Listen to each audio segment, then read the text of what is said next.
Oke, jadi mari kita coba bahas lagi mengenai serialnya dari Classroom of the Elite. Dan kali ini sendiri masih mengenai isi dari volume kedua pada adaptasi untuk tahun ketiganya. Spoiler ya, tentu aja video kali ini sendiri bakalan jadi video spoiler. Jadi jika kalian itu tidak keberatan, yuk mari kita coba lanjutkan. Nah, masuk ke dalam chapter kedua yang berjudul Ujian Tanpa Aturan. Dan POV masih dari karakter Ayano Koji Kiyotaka. Setelah hari Kamis, sudah lewat pertengahan bulan Mei. Di antara siswa kelas 3, beberapa mulai belajar dengan sangat serius, jauh lebih giat dari tahun sebelumnya. Shimazaki yang tempo hari pergi ke toko buku bersamaku, termasuk salah satunya. Tapi hal itu memang sudah bisa ditebak, ini adalah masa ketika siswa mulai serius memikirkan universitas mana yang ingin mereka tuju nantinya dan bidang apa yang ingin mereka pelajari. Di mana belajar hanyalah permulaan, mereka juga harus mencari brosur universitas dan informasi tentang kunjungan kampus terbuka. Biasanya siswa di sekolah ini sangat jarang diizinkan keluar dari lingkungan sekolah. Tetapi selama libur musim panas, siswa kelas 3 diperbolehkan ikut kampus terbuka asalkan mereka mengajukan permohonan dengan benar. Di sana, mereka bisa mengikuti kuliah percobaan, mendapatkan bimbingan masuk, konsultasi langsung dengan pembimbing, dan ikut dalam pengalaman percobaan seperti sebuah bootcamp, merasakan langsung suasana kampus dan menilai apakah itu cocok atau tidak. Hal yang tidak bisa dirasakan hanya lewat brosur dan juga website adalah bagian penting dari proses ini. Dan ini bukan hanya untuk mereka yang ingin kuliah, siswa yang ingin langsung kerja juga punya persiapannya sendiri.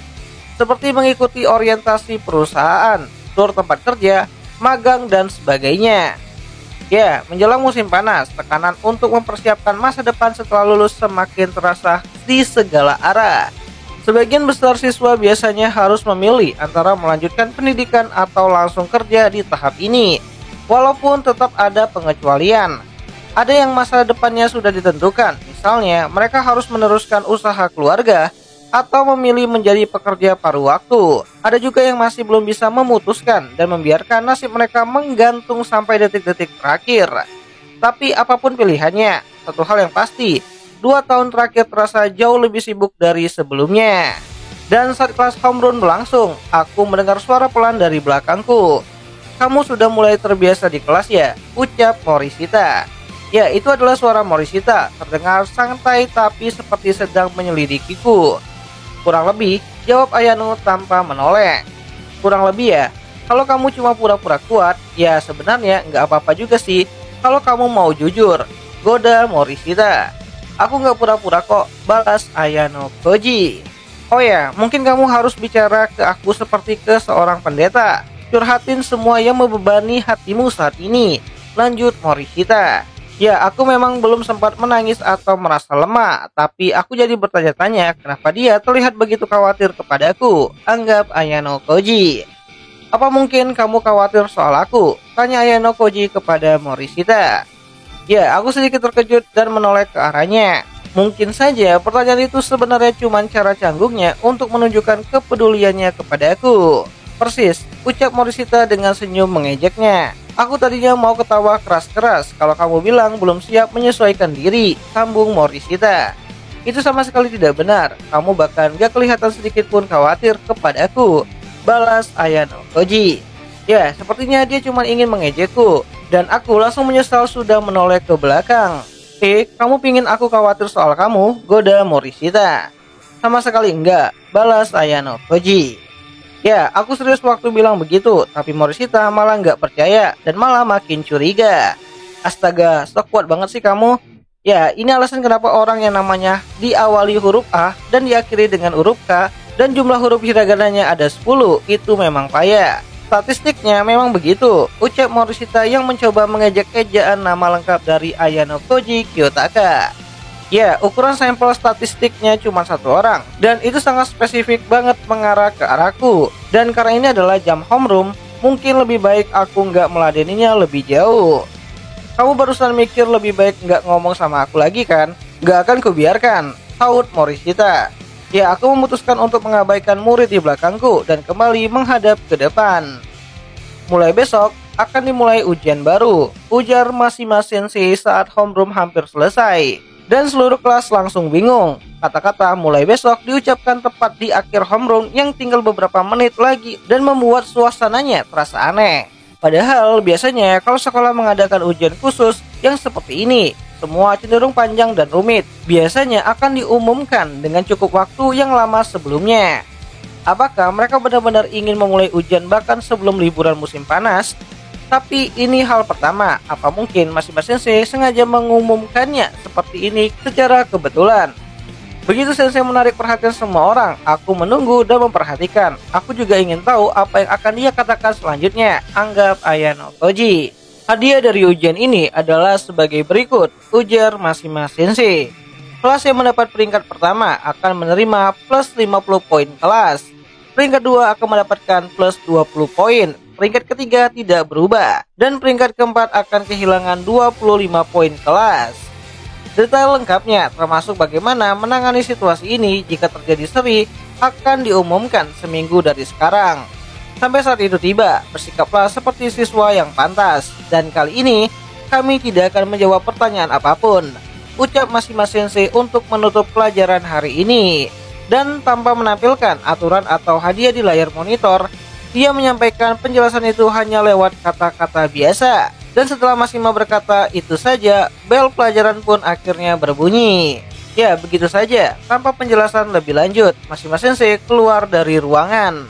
Ya, walaupun pengumumannya itu singkat, tapi meninggalkan banyak hal yang bikin semua siswa penasaran. Di mana beberapa kalimat bisa ditafsirkan ganda, seperti ucapan tentang perilaku layaknya siswa. Dan beberapa saat kemudian, kelas menjadi hening sejenak, sampai Hashimoto menggeser kursinya dan berdiri.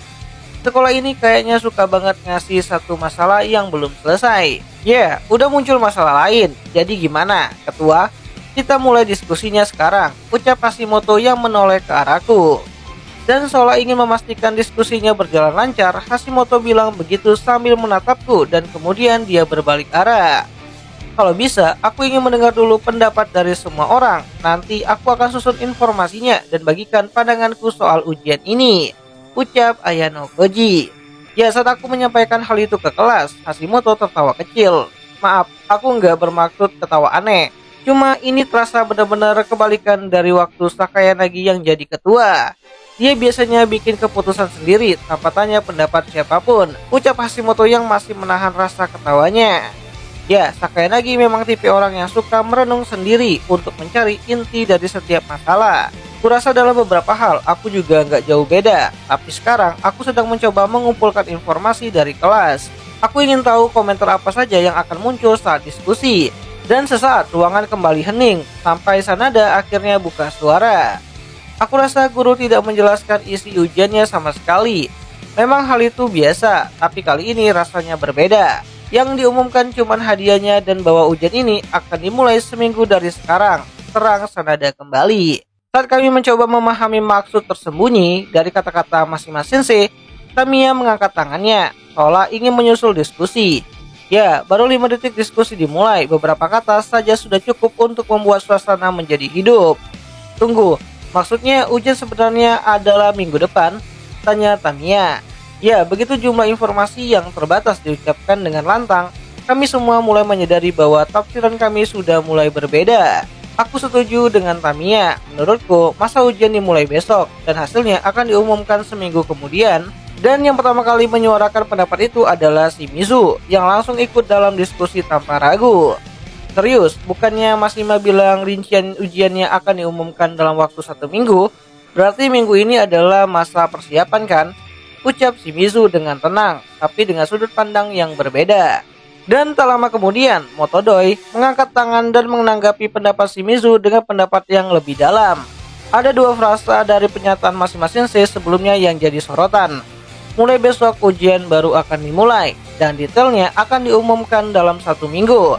Keduanya sama-sama penting, tapi memberi kesan yang berbeda.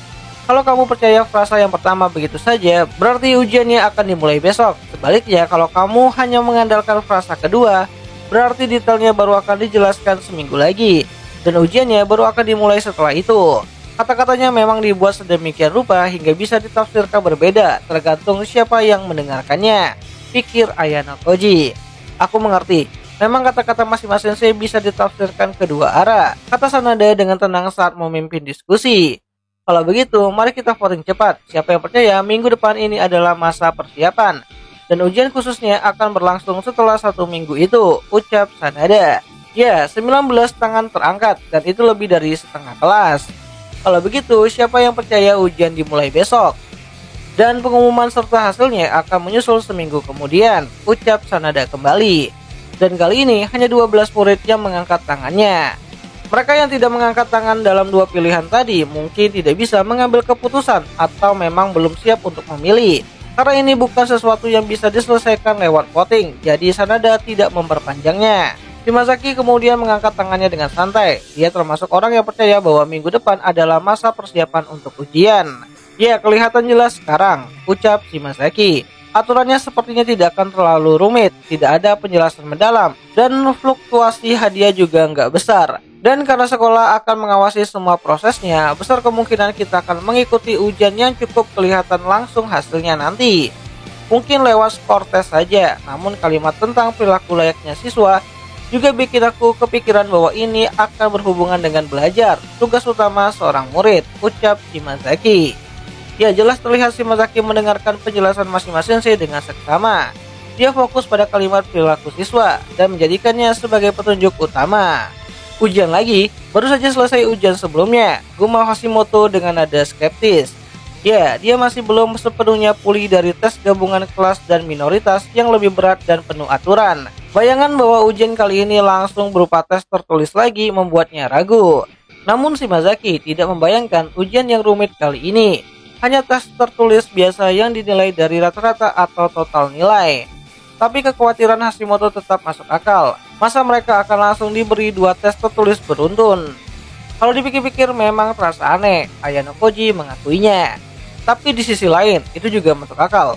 Kalau kamu anggap belajar itu bukan sesuatu yang harus disuruh dulu, tapi memang dilakukan karena kesadaran sendiri, maka nggak adanya aturan juga bisa dimengerti. Bisa jadi ini semacam kuis dadakan. Ya, mungkin seperti itu, jelas Ayano Koji. Lalu Tsukiji, seorang siswa yang duduk di sebelah Shimazaki, mengangguk pelan dan tampaknya setuju. Kalau memang benar ada ujian yang akan diadakan mendadak dalam waktu 1 minggu lagi, itu memang kemungkinan yang kuat. Tapi istilah kuis dadakan juga agak bertentangan, karena inti dari kuis dadakan adalah kejutan. Kalau mereka sudah diberitahu sebelumnya bahwa akan ada ujian, unsur kejutan itu akan hilang dan artinya jadi tidak relevan. Namun meskipun begitu, bukan berarti tes tertulis langsung bisa diadakan. Dan justru itulah yang bikin rumit, karena tidak ada info soal materi atau tingkat kesulitannya, dan para siswa jadi harus memilih. Apakah mereka belajar semua secara umum atau fokus ke satu bidang? Dan dalam kondisi seperti ini, kemampuan akademis murni belum tentu jadi penentu utama. Dan kalau seseorang memilih strategi yang tepat, bahkan kelas seperti milik Ryuen yang biasanya dianggap lemah secara akademik tetap punya peluang menang lewat keberuntungan atau intuisi.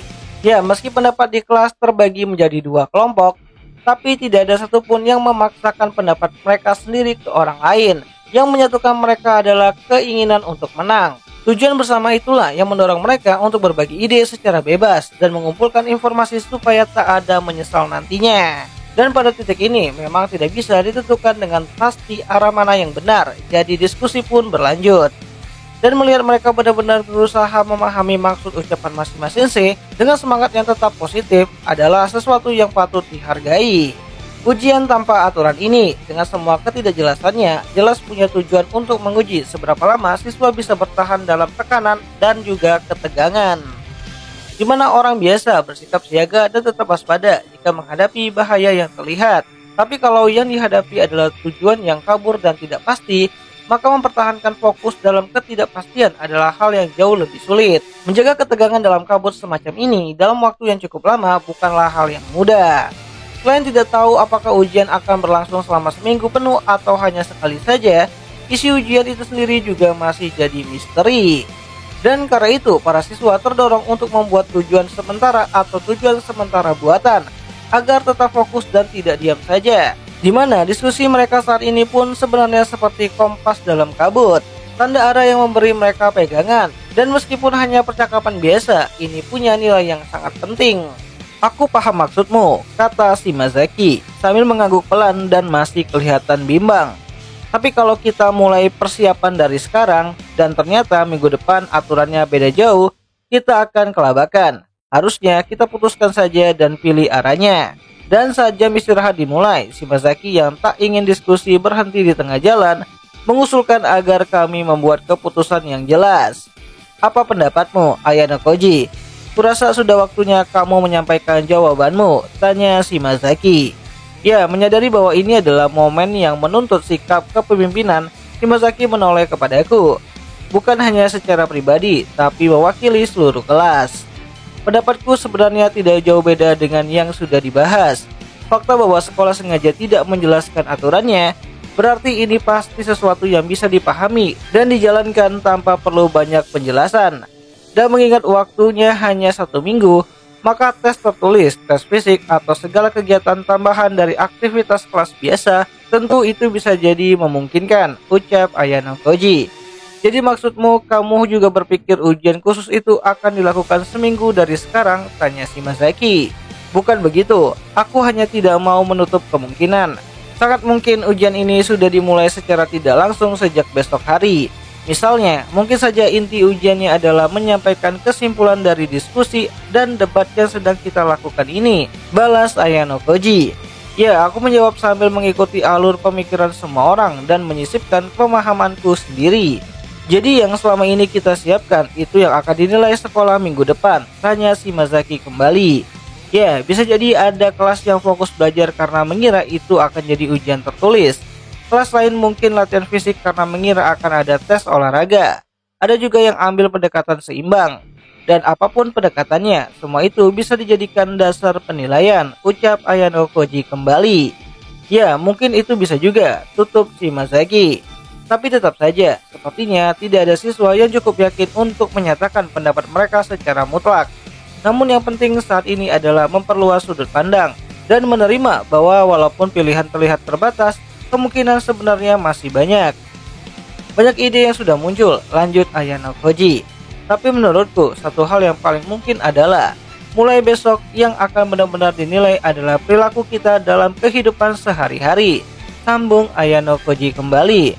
Dalam kehidupan sehari-hari di sekolah, ada berbagai macam tema kegiatan, seperti pekan anti kenakalan remaja, pekan pencegahan bencana, pekan membaca, bulan kampanye sapa salam, bulan keselamatan lalu lintas, bulan kepedulian sosial, dan sebagainya. Kalau mau kita bisa menyebutkannya lebih banyak lagi. Kehidupan sehari-hari, aku nggak kepikiran ke arah sana, ucap Sanada yang sejak tadi diam dan hanya menyimak. Ia mengatakannya dengan pelan sambil menopang dagunya dengan tangannya. Di mana ia terlihat bingung, tapi juga seolah menganggap hal itu adalah kemungkinan yang masuk akal. Jadi kamu bilang ini mirip dengan yang pernah terjadi di tahun pertama kita? Tanya Sanada. Benar, jawab Ayano Koji. Waktu itu sebulan setelah masuk, ada ujian yang tidak diumumkan sebelumnya. Hasilnya ada murid dari kelas D yang dikeluarkan karena gagal. Dan seluruh kelas kehilangan banyak poin, jelas Ayano Koji kembali. Tapi kali ini, lanjut Ayano Koji, rasanya seperti sekolah menganggap keempat kelas sudah menyadari pola ujian sebelumnya. Dan sekarang sekolah sedang menguji apakah kita bisa menjalani kehidupan sekolah yang bersih dan teratur, atau tidak berdasarkan kesadaran itu. Bahkan kalau perilaku hidup sehari-hari ini tidak berhubungan langsung dengan ujian, dan sekedar menyimpannya dalam benak kita, itu sudah sangat penting, jelas Ayano Koji kembali. Jadi maksudmu perilaku sehari-hari mengacu pada tindakan sehari-hari yang tidak diatur dengan aturan khusus ya? Misalnya kita harus serius mengikuti pelajaran, tidak terlambat atau bolos, dan bersikap hati-hati dalam tindakan kita sebelum dan sesudah sekolah, tanya Sanada. Ya, karena itu tidak butuh usaha atau waktu tambahan, maka tidak ada salahnya menjadikannya strategi alternatif. Meskipun begitu, kalau semua kelas mulai menunjukkan perilaku berhati-hati, maka standar penilaian juga akan semakin ketat. Kita tidak hanya dituntut berperilaku baik di lingkungan sekolah saja, tapi juga di luar.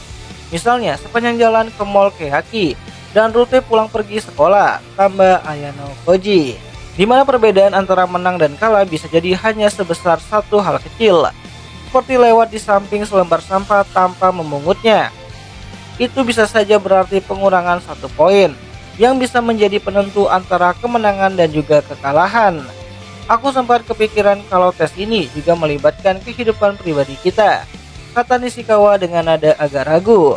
Aku menafsirkan kata-kata sensei sebagai ajakan untuk bertindak seperti siswa yang baik, ucap Nishikawa seperti mencerminkan pendapat bersama. Dan beberapa siswa yang sebelumnya tidak bersuara ikut mengangguk setuju. Namun ini saja belum cukup untuk disimpulkan dalam ujian kali ini, masih ada banyak bagian yang hilang. Namun menariknya, tidak ada yang membahas pernyataan masing-masing sensei, di mana beliau tidak pernah menyebutkan kalau ini ujian khusus, hanya berkata ujian. Dan ini bukan pertama kalinya. Saat pengamatan perilaku sehari-hari selama sebulan setelah masuk sekolah, pihak sekolah juga tidak pernah secara resmi menyebutkan sebagai ujian khusus. Bahkan Cabashira Sensei juga kebiasaan tidak menyebut kata itu, termasuk dalam acara seperti festival olahraga di tahun pertama. Namun kemungkinan bahwa itu hanya menghilangkan satu kata pun tidak bisa diabaikan. Karena itu aku pikir tidak ada salahnya mencari informasi lebih lanjut, anggap Ayano Koji. Kita tidak perlu terlalu yakin, anggap bahwa akan ada semacam ujian di akhir minggu ini masih cukup kuat. Jadi menjadikan anggapan itu sebagai dasar rencana kita juga, yang patut dipertimbangkan. Kita tambahkan saja ide ini ke dalam strategi kita, ucap Ayano Koji. Di mana Shimazaki juga menerima kemungkinan bahwa perilaku sehari-hari menjadi bagian dari ujian ini tanpa menolaknya. Kalau itu sesuatu yang menyita banyak waktu, mungkin kita harus membuat prioritas. Tapi kehidupan pribadi kita itu bagian dari kita. Dan karena ini tidak butuh usaha besar dari masing-masing siswa, aku setuju dengan usulan tersebut, ucap Shimazaki. Ya, ide ini juga tidak membawa kerugian besar walaupun ada perbedaan pendapat. Dan karena ini sesuatu yang bisa dilakukan semua orang dengan kesempatan yang sama, suasana ruangan pun secara alami menjadi tenang dengan kesepakatan diam-diam, di mana setiap orang mengangguk setuju. Nah, jadi itulah isi pembuka ya untuk chapter kedua yang berjudul Ujian Tanpa Aturan. Dimana jika kalian suka dengan konten seperti ini, kalian bisa bantu aku dengan cara tulis di kolom komentar, "Bang, lanjut bang, nanti akan aku coba lanjutin ceritanya." Dan akhir kata itu ajalah dulu mengenai video singkat kali ini, dan jika ada yang salah aku minta maaf, dan sampai jumpa di pembahasan anime yang lainnya. Jenny.